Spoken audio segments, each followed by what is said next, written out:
দেশজুড়ে আতঙ্কের নাম এখন রাসেল ভাইপার। গত ৩ মাসে ঢাকার কাছে মানিকগঞ্জে এই বিষধর সাপের কামড়ে মারা গেছেন ৫ জন। গত ৬ মাসে এই সাপের বিষে মৃত্যু হয় মোট ১০ জনের।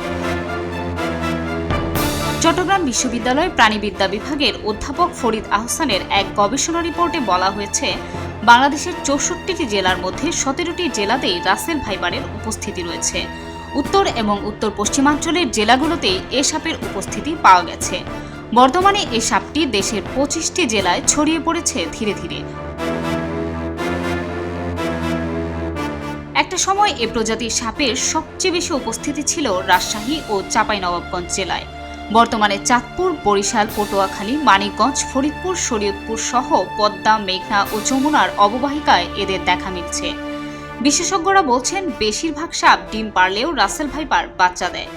গর্ভধারণ শেষে স্ত্রী রাসেল ভাইপার সাধারণত ২০ থেকে ৪০টি বাচ্চা দেয়। তবে ৮০টি পর্যন্ত বাচ্চা দেওয়ার রেকর্ডও আছে। একদিকে উচ্চ প্রজনন ক্ষমতা, অন্যদিকে বেজি, গুইসাপ সহ প্রকৃতি থেকে সাপের শত্রু বিলীন হয়ে যাওয়া, সেই সঙ্গে ইঁদুর, ব্যাঙ সহ সাপের পর্যাপ্ত খাবারের উপস্থিতি থাকায় পদ্মা তীরবর্তী জেলাগুলোতে রাসেল ভাইপার বাড়ছে। রাসেল ভাইপার সাপ বাংলাদেশে চন্দ্রবোরা বা উলুবোরা নামেও পরিচিত। বাংলাদেশে যেসব সাপ দেখা যায় সেগুলোর মধ্যে এটি সবচেয়ে বিষাক্ত।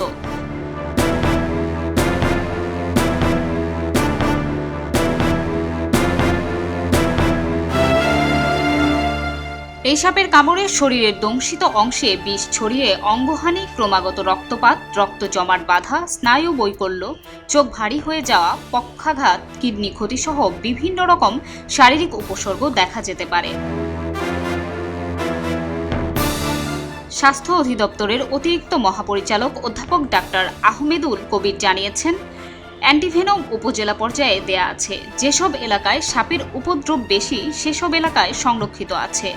তাই সাপে কামড়ালে দ্রুত হাসপাতালে যাওয়ার পরামর্শ দিয়েছেন তিনি। বিশ্ব স্বাস্থ্য সংস্থার ২০১৯ সালের রিপোর্ট অনুযায়ী বাংলাদেশে প্রতি বছর অন্তত ৫,৮০,০০০ মানুষ সাপের কামড়ের শিকার হন এবং বছরে অন্তত ৬,০০০ মানুষ মারা যান। পপি রানী বারই, খবরের কাগজ। এলো মুক্ত চিন্তার স্বাধীন দৈনিক খবরের কাগজ। এখন খবর হবে নিখাত, নির্ভীক, নিরপেক্ষ।